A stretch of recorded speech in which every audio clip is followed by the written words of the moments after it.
Hey everyone, and welcome. We're continuing on our path of navigating midlife metabolism with Dr. Laurell and myself.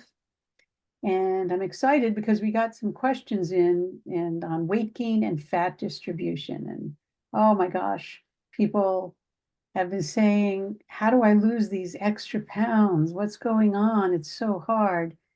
And we want to talk to you today about that. And I'll turn it over to Dr. Laurell first, and then I'll put in maybe a few ideas in between. And we'll get started and really talk about really weight gain. And I think what we really want to focus on first is what we call our gut, our microbiome, because we know that that's very, very important. And when our estrogen starts to decline, actually the receptors that are in the gut start to change that gut, what's happening there. So nutrients are absorbed differently, motility is different, and fat distribution is very different. And there's a big difference between what we're talking about, and I'll turn it over in 1 second, the visceral fat versus subcutaneous fat. And all of that also gets determined by our gut microbiome. That's very helpful to talk about that. So Dr. Laurell, let's start with you. What's your take on this whole microbiome and weight gain? Yes, it's a powerful connection. So, our microbiome is the term that's used for the billions of organisms that live in our gut that are usually doing really helpful things for us. But unfortunately, I see this pattern in my practice where the microbiome is disrupted and we start having problematic bacteria that are living in the gut, and the balance of healthy to unhealthy organisms in the gut is off. And people don't realize how much this disrupts the whole body. And this disruption can impact our health negatively on multiple levels, but it is in particular one of the things that can contribute to weight gain, partially because these bacteria are sitting in our gut and they're releasing compounds into our body that are increasing our whole body inflammation, interfering with our insulin metabolism and how our body can process its food. And then they are also uh, releasing toxic substances. And there are many toxic substances that are linked to a tendency to gain weight. So it can really be an important connection to look deeper into gut health if we're gaining weight. And so, like I also messaged, that was, spot on with that. But how about, I think you probably agree with that. It also changes as I started, it changes with the uptake and the absorption of nutrients. And that's so Mhm. important, especially that we get the right combination for the other metabolic processes to work together. So why don't we just speak about, or I can speak about that and you can add to it, because we're probably both on the same page. How does our gut microbiota or biome, depending the way you want to look at it, how does that get how does it become dysfunctional or Mhm. diseased, not in a happy place? And Mhm. I can say that we spoke about this in a one way before, one of our other episodes, where the toxins in the water, in the environment, what we clean our house with, what we spray our lawns with, what's in the food that we eat. And then I also want to say, what is our thought composition? Because when we're under stress, that will also Mhm. actually change your gut flora. And all of those things are actually what cause a change, in addition, as you had said, to the change in estrogen levels, because there are estrogen receptors that are in the gut. And when those receptors change, because the estrogen declines, as well as testosterone and other hormones change, it's going to change the whole microbiome environment.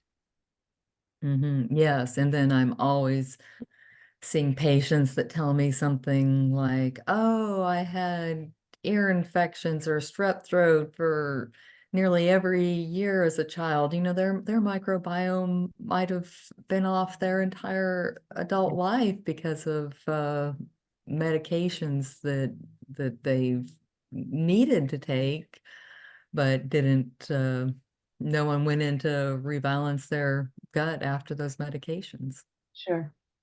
So we could turn to what's our, as we always do in my podcasts, we do a little bit of the science and then we add what are some practical strategies. And we know what some of them are: probiotics and prebiotics, or let's say prebiotics and probiotics. And you gave a nice definition of what each one of those were in the last episode, I believe. Do you want to repeat that for everyone? Sure, yeah. So prebiotics are foods and substances that feed our beneficial bacteria, and they often are not also equally encouraging to the bad bacteria. So they are kind of preferentially supporting the good bacteria. And then probiotics are when we take foods or supplements that contain those actual beneficial organisms, like Lactobacillus acidophilus is one of the best known probiotics. Well, you know, it's really interesting. I've heard it said in by a couple of people that are clinicians that when we take those, I just would love your opinion on that. When we take those probiotic substances, I enjoy the prebiotics. I spend more time with that because when we take the probiotics, they can also upset what the natural colony would look like because we only know a few of them, right? I mean, there's billions and trillions. We only know a few of the like the firmicutes and the bactericides and you Yeah, know, probiotics can be a really it's a really complex area, and yes, it it can be. I mean, I have to admit that often I do a testing on my patients where we can see both if there's any problematic organisms growing, but then it also gives us indications of the levels of beneficial bacteria. So we might know that there's some particular ones that we're wanting to target. But there are some benefits to taking probiotics, like there's been evidence showing that taking, even if we're just taking a small handful of probiotics, certain ones have been shown to improve the overall diversity of beneficial microorganisms in the gut. So it can be a good, simple step for most people, but some people will find that they start a probiotic and it causes some digestive distress, and that's because they have taken something that's acting too fast for their body or is a bad fit for what's going on in their digestion. So that does sometimes happen, and it is because it is such a complex world when you're dealing with microorganisms. well, it's interesting you say that. I've done both. I just, but Hmm. you know, after I feel like I'm re-inoculated, then I just always choose prebiotic foods. In fact, Hmm. and if, as we said to our listeners last time, whenever we're ill, it starts really in the gut. So whenever I feel something or something's just not right, I'll go get some fermented food, for example, either kimchi Hmm. or sauerkraut, or I Hmm. eat green bananas now. And Hmm.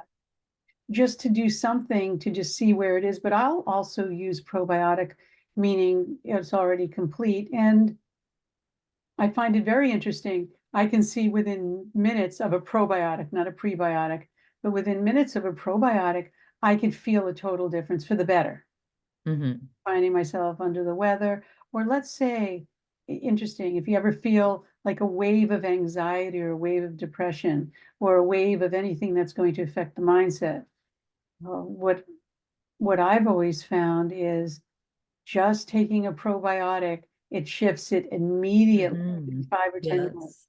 I do all experiments on myself. I think It's that good to really have that uh, self-awareness where you're getting that feedback from your body. And that is also kind of illustrates one of the different aspects of probiotics, which is many probiotics aren't necessarily working because these organisms are growing in the body, but because the body is having a biological response to these organisms being added. You know, just like the body has a biological response to an herb like turmeric, it's kind of triggering a reaction in the body sometimes that's beneficial as opposed to the organisms growing and colonizing, which they can do also, but it's that's just again speaks to how complicated the world of probiotics are. For instance,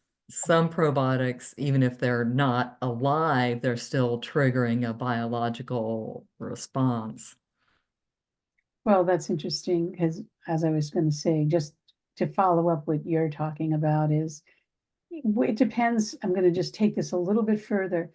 Depending on how, I don't like to use the word clean, but how clear things are in your body will determine how fast things work or don't work, Mhm. or as you just said, the trigger. So if you're Mhm. someone, let's say, who hasn't had a lot of uh, substances that may interfere with your microbiome. You haven't been ill, or you haven't done a lot of medications, you haven't done whatever. Your body's going to respond differently than someone that comes that may have had a very strong history of heavy duty medications or contaminants that were in the environment or whatever we Mhm. want to talk about. So everyone's an individual soul who has an individual journey. The real key in what I do with people is we get to the point where we train them in self-awareness. That's the first training. And so self-awareness, how do I feel? We use our body as feedback. And if you really start paying attention and learn that skill, maybe you already do, I don't want to imply that you don't, the more you are in tune with that, using your body as feedback, the more then you can start making adjustments. And then when you go to the physician, you'll be able to help guide in getting your diagnosis or whatever you need. It becomes much more efficient. That's why they ask you for your diet. What is it that you're eating? People used to, I remember once, we're talking about weight here. Someone said to me, I eat one meal a day. This is when I was in graduate school at the time at Case Medical School. And I just remember I was going around the track and there was someone there.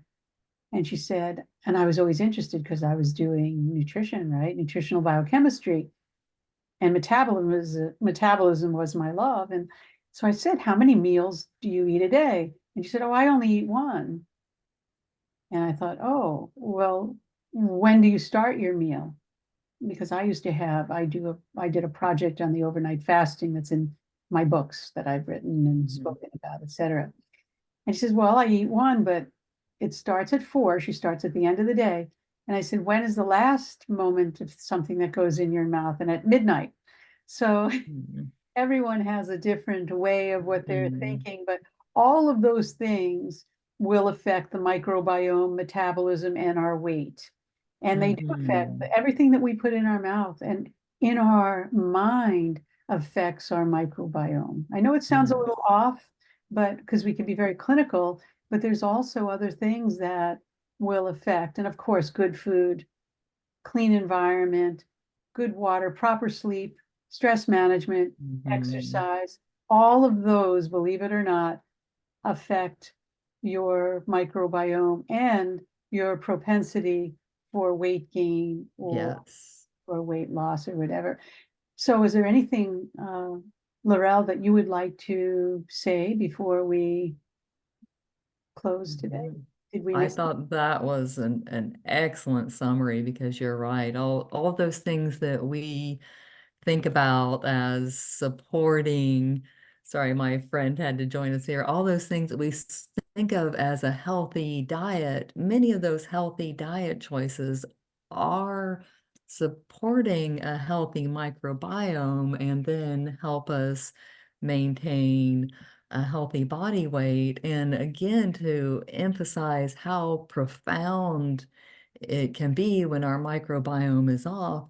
Sometimes when we're having those problems, that increases our food cravings for junky foods like sugary foods and simple carbohydrate foods, because those bad organisms are trying to say, feed us, feed us. And Okay. so if we can start making these healthier choices and steer the microbiome with those healthy fibers that the good bacteria love, the more we do that, the less we crave the simple carbohydrates that the bad bacteria love, and we're going to be in a healthy cycle versus the unhealthy one of having a disrupted microbiome and weight gain and inflammation, and then that contributing to worse microbiome. So keep making those healthy choices. Thank you. And everyone, thank you so much for listening. Again, we love the questions that are coming in. And if you want to contact Dr. Laurell or myself, that will be in the show notes. You'll be able to contact us. And we'll see you next time. And until then, be happy and healthy. Bye for now.